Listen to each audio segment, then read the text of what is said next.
Good morning, good afternoon, or good evening, depending on what time you are accessing this. This is Mrs. Patterson and Mrs. Felix. We are coming at you live from our Comprehension at home. We are safe and sound and doing well, and we hope the same for each of you all.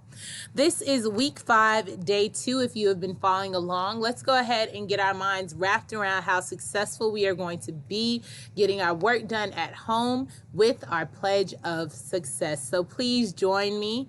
I will be the rose that grew from the concrete, able to stand on my own feet. I am proud of who I am and confident in who I will be. If I am focused, I will achieve anything that I can dream. Look out, world, because once I have started, there is nothing stopping me. Wonderful, ladies and gentlemen. So now that we all are ready to be successful, let's go ahead and get started with week 5, day 2 of virtual learning. We are focused on the standard ELA GSE 4RL6, but you all would better understand that as our ability to compare and contrast the point of view from which different stories are narrated, including the difference between first and third person narrations. Our goal is that by Friday, each of you will all be able to confidently say, I can compare and contrast points of view. So we're going to go ahead and get started. You all, if you have a packet, you should be on page 286. If you are looking at the Nearpod, then your screen will look just like mine, where we are reading along with a new story today. So today we're going to read a different genre. This is going to be a realistic fiction story. So if you remember genre just means the category or type of story that we are reading. So this is going to be a realistic fiction. If you remember, the word fiction means fake, but this is going to be a realistic fiction. So it is a story that is definitely fake, but it could be real or realistic. So as we read today, we're going to first read to understand simply what is this story about. Then as you go through to answer the questions, you're going to reread to determine whether the story is first or third person narration and to help you understand the author or the narrator's point of view in this story. So if you look at the image here on the screen or in your packet, you see a dinosaur. So we always want to look at our title and our pictures before we start reading so that we can wrap our minds around what this story could be and make an inference or an educated guess about what this story is going to be on. So if we look here, we see a dinosaur fossil. And then if we read the title, it says just a bunch of rocks and bones. So we see rocks and bones in the title. Then we have a picture of a dinosaur made out of bones. So I'm going to assume that this story is going to be about a dinosaur and more specifically about dinosaur fossils or their bones. So as you read, you can either join me because I'm going to read the story aloud, or you can go ahead and pause this video and read independently. If you choose to read independently, I want you to place a check mark above any confusing words that you come across, and I want you to look inside, around, or beyond each of those unknown words or phrases and see if you can figure out what they mean. I'm going to check back with you all. If you're those individuals that decide to go ahead and pause the video, then I want you to unpause it when you are done because I have a couple of comprehension questions just to check and see if you truly understood what you read. So we're going to be reading the story. It is called Just a Bunch of Rocks and Bones, and this is by Watley Hamish. Paragraph 1. I was looking forward to my first field trip at my new school. We were scheduled to visit the Museum of Natural History, which sounded extremely interesting to me. That is, until my new friend Barry started complaining about it.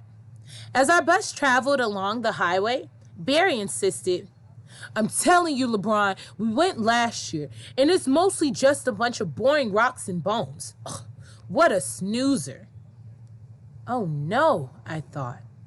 There's nothing worse than being bored, especially when I was really looking forward to something.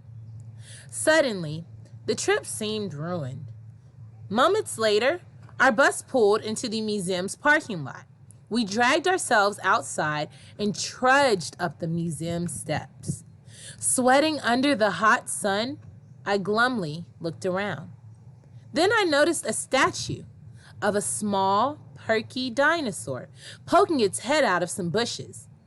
Hey, I thought, this might not be so bad. As a tour guide met us and shepherded our class around the museum. Barry was right in one way. There were a lot of rocks and bones. But what rocks? We viewed cool fossils of creatures that had lived 1,000,000 years ago. We also saw sparkling gemstones and meteors that had fallen from space. And the bones were even better. One gallery featured skeletons of mastodons and saber-toothed cats. Another displayed dinosaurs, including part of a T-Rex. Already, I was hoping we'd come back to see more next year. But I don't think I'm ready to tell Barry that. All right, so that is our story, just a bunch of rocks and bones. Remember, we said the first time we were just going to read to understand what our story is about. But now I have a couple of comprehension questions to verify that you truly understood what you just read. So I'm going to ask you them, and I do want you to go ahead and answer them. My first question for you is, what does Barry say about the museum? So we saw a couple of names. We saw the names Barry and LeBron, but I want to know, what does Barry say about the museum? You are correct if you said that Barry thinks it will be boring, because he says it. He says, oh man, it's mostly just a bunch of boring rocks and bones. What a snoozer. All right, second comprehension question. What do the students see at the museum? You are correct if you said that they see fossils, gemstones, meteors, skeletons of creatures that lived long ago, a T-Rex. Any of those answers would be correct. Last question. Why does the narrator not want to tell Barry how he feels about the museum? So this is going to require you to make an inference or an educated guess, because the story doesn't tell you directly. It just leaves us right at the end where he says, already I was hoping we'd come back to see more next year, but I don't think I'm ready to tell Barry that.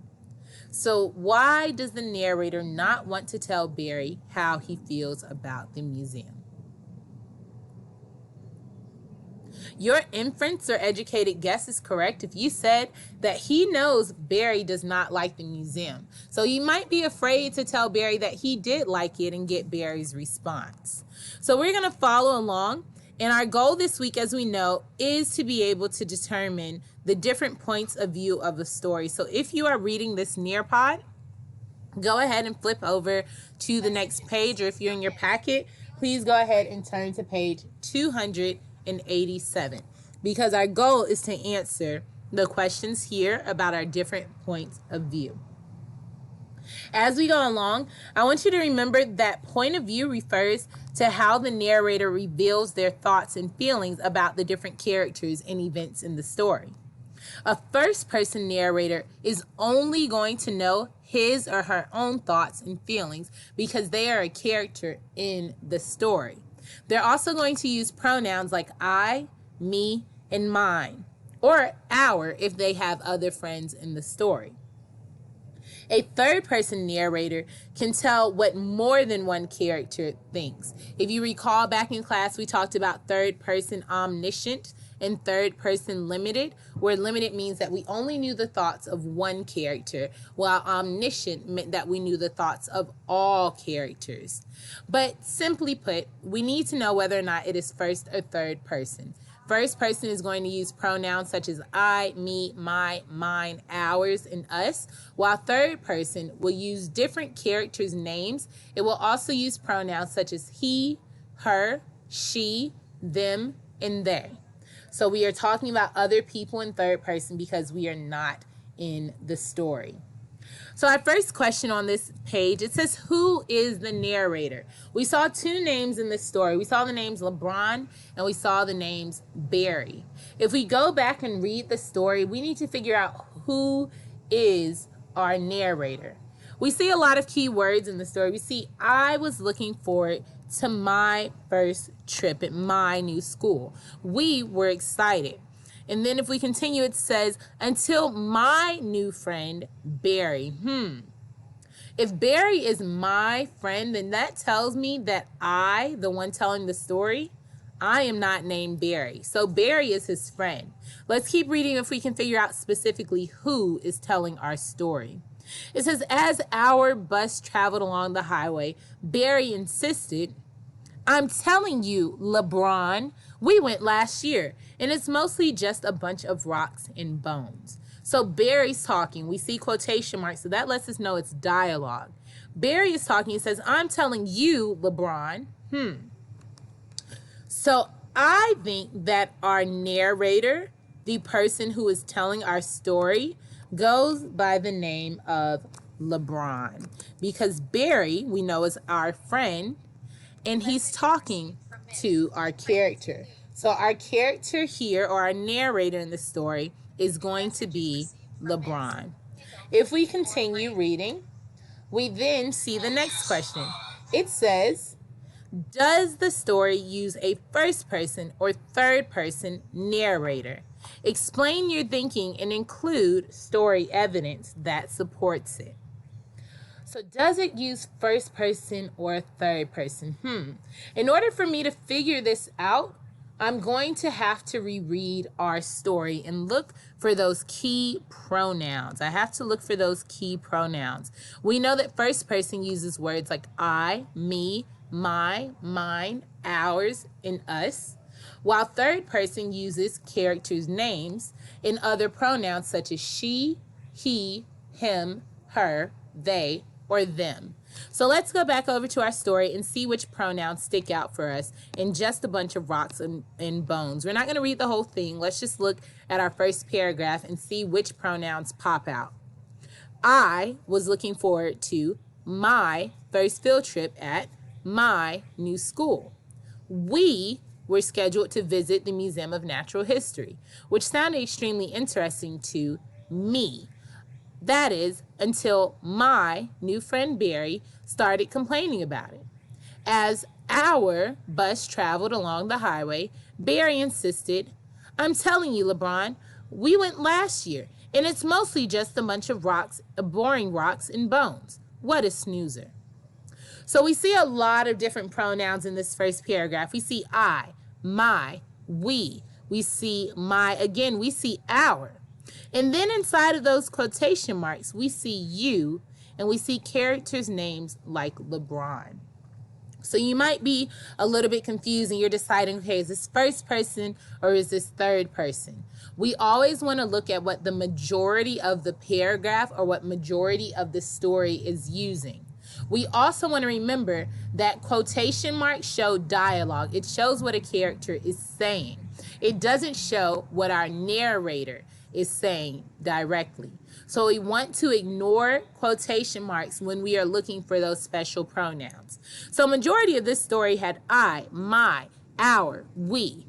So that lets me know that this story is being written in first person. I'm going to write a complete sentence with swag and say this story is written in first person narration. But it didn't just ask you, what does the story use? It asked you to explain your thinking and include evidence from the story.